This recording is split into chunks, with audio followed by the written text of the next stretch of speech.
Good morning, class. I will be your teacher for today. Before we start, we will pray first. Bless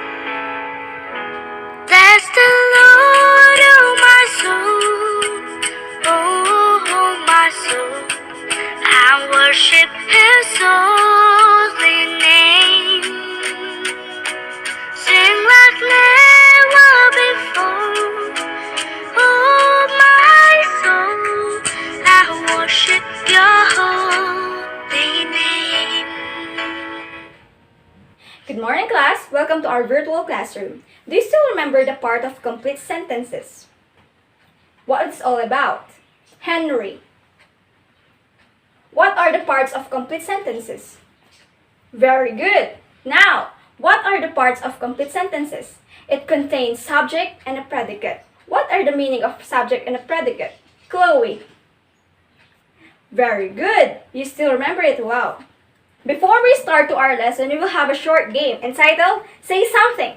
Say something about the person beside your screen. It's either his personality or performance. I see on my screen Cursel beside Henry. Cursel, what can you say about Henry?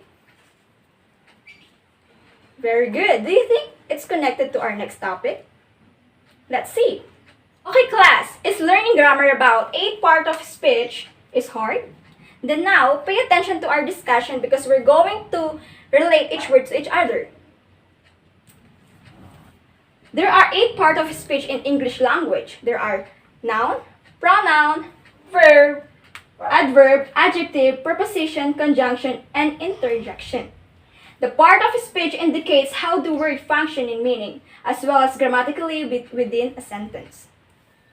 An individual word can function as more than one part of speech when used in different circumstances.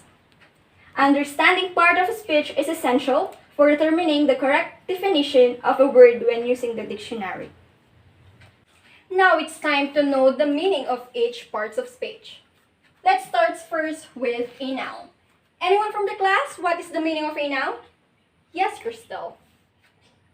Very well said, and you are very good for that. A noun is the name of a person, thing, place, or idea. They are either proper noun or common noun. For proper noun, we can say that they are always capitalized and therefore there are specific names. For example, like the pronoun I. That is a proper noun. And for example, like name of a country, Philippines. Therefore, should be capitalized while common nouns do not. Nouns can be singular or plural, concrete or abstract. Nouns show possession by adding s. Nouns can function in different roles within a sentence. For example, a noun can be a subject, direct object, indirect object, subject complement, or object of a preposition. Now let's have an example of a noun.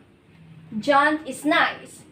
In the sentence, what can you see is the noun in the sentence? Yes? Yes, you are correct. John is the noun of the sentence.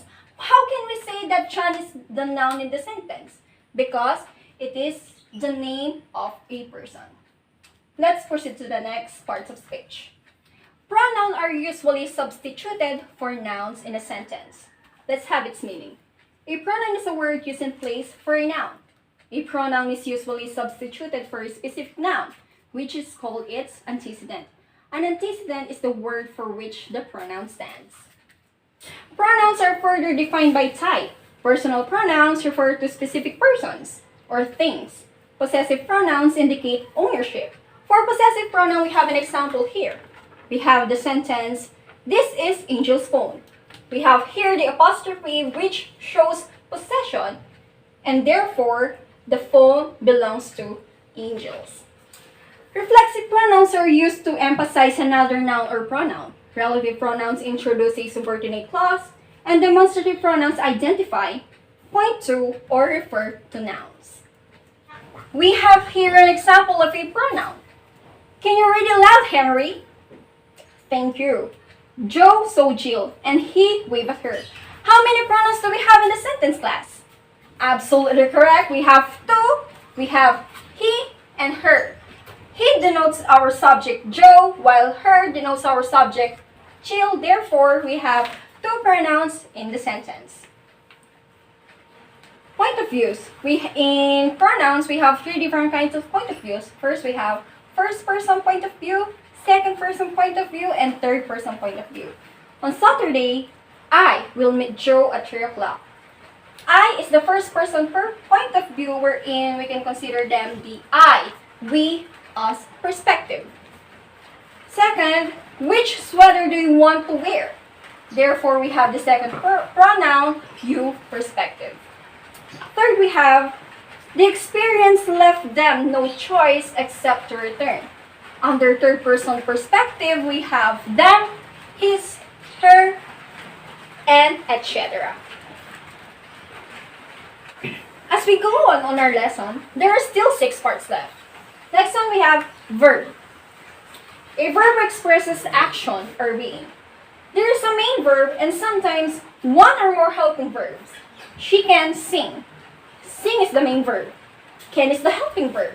A verb must agree with the subject in number. Both are singular or both are plural. Verbs also takes different forms to express things. Here we have an example of a verb. Can you read it loud, Krista? Very well said. Anthony is throwing the football. In our sentence, throwing is the verb. Why?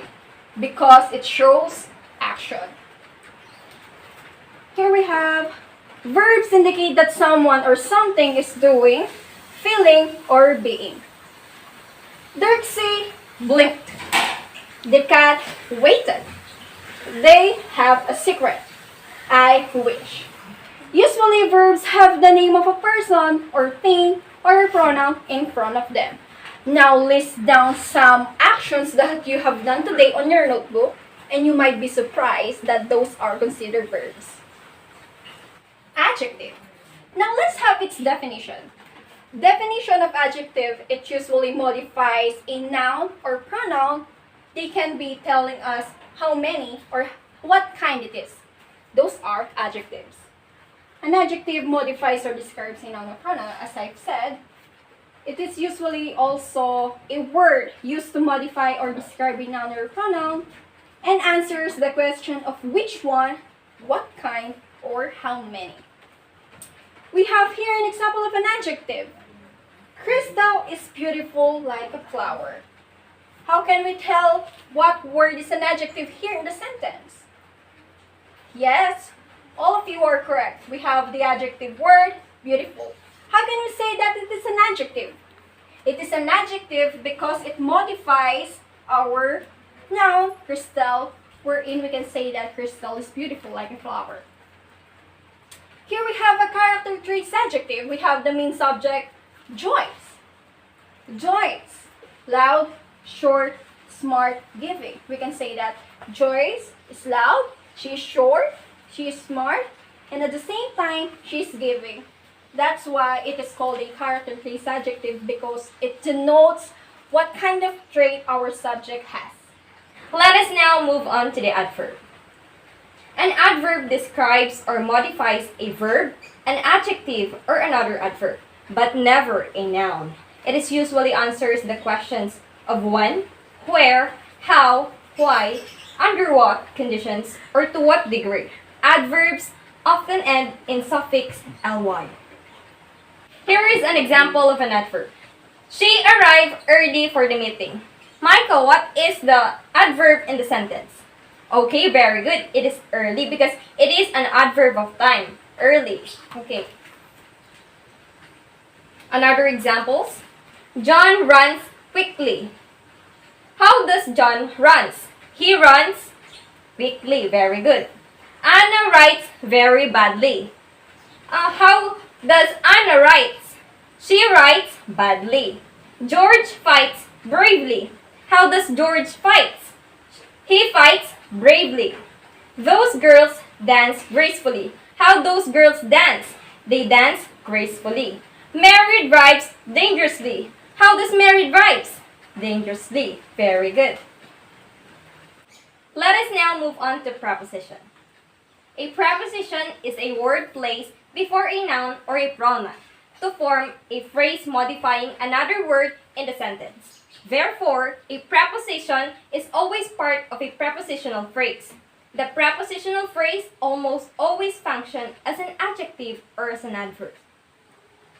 Can you read the example, Maria? What is the preposition in the sentence, he sat on the chair? I read. Very good. The preposition in the sentence is on. Here is a video clip and try to look for the prepositions in each sentences. Write down them in your notebook and I'll collect them later. Let us now watch the video.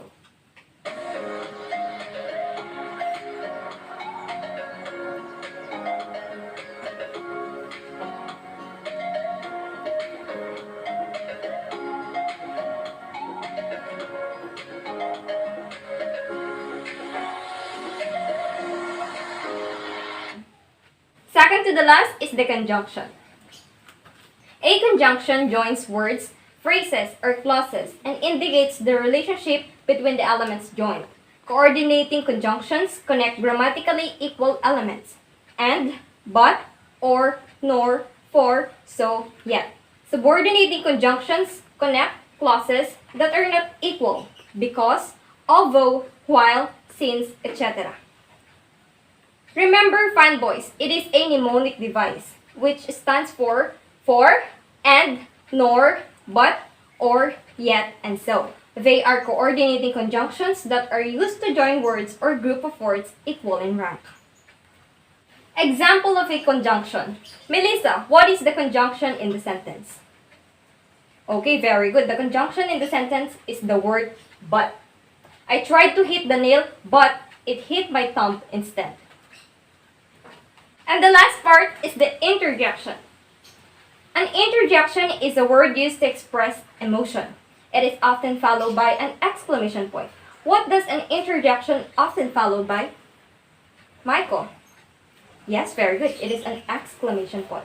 It may be anger, surprise, joy, delight, contempt, disgust, grief, wonder, pain, regret, assent, impatience, and other strong emotions. Here are examples of an interjection. You may read them in your mind. Why do we need to distinguish the 8 parts of a speech? We need to distinguish the 8 parts of a speech for us to know the use of each of them. Do you think you can use the 8 parts of speech in your daily life? Of course, we are using the 8 parts of speech in our daily life. We use them through communications. We communicate with each other using the 8 parts of speech. We unconsciously notice that we are using them in our daily life. How important are these 8 parts of speech? These 8 parts of speech are important because for us to distinguish the function and meaning of each word. And for your assignment, distinguish where these words belong to the 8 parts of speech. Write down in your notebook.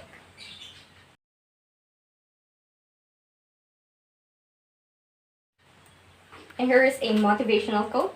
Push harder than yesterday if you want a different tomorrow. Thank you for listening.